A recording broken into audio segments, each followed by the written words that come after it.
கூட்டிக் கொண்டு போய் துக்கமடையவும் வியாகுலப்படவும் தொடங்கினார். ஆண்டவர் இயேசு கிறிஸ்துக்கே ஒரு துக்கம் வருது, வியாகுலம் வருது. அப்ப நம்ம எல்லாம் என்ன ரேஞ்சில இருப்போம்?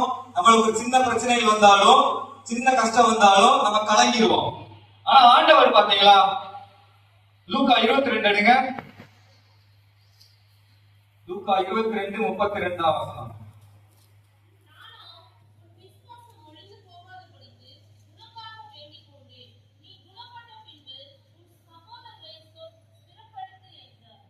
நானும் உன் விசுவாசம் ஒடுந்து போகாதபடிக்கு என்றார். ஏன்னா சீமன் பேதுரு என்னென்னமோ வாய் பேசுறான். அதுக்கு முன்னாடி நான் இருக்கிறேன் ஆண்டவர்கிட்ட போய் நான் இருக்கிறேன், என்ன வந்தாலும் உங்களை விட்டு பிரிஞ்சு போக மாட்டேங்க அப்படின்னு பேசுறான். ஆனா ஒரு சோதனை வந்த பிறகு ஆண்டவர் மறுதளிக்கிறான். அதுக்கு நாமத்தினால அந்த 15 லட்சம் ஜனங்கள் ரட்சிக்கப்படணும். 5 தாலுகாக்கள்ல இருக்க வாலிபர் ரட்சிக்கப்படணும். 15 லட்சம் ஜனங்கள் இருக்கிறாங்களே, ஒவ்வொரு நாள் நரகத்துக்கு நேரம் போய் கொண்டு இருக்கிறாங்களே, திறப்பில் அடிப்போமா? கொஞ்ச நேரம் திறப்பில் அடிப்போமா? ஆபிரகாமோ மோசேயை போல திறப்பில் அடிக்கலாமா? இயேசுவின் நாமத்தை சொல்லுங்க. என் தேனி மாவட்ட ஜனங்கள் ரட்சிக்கப்படணுமே.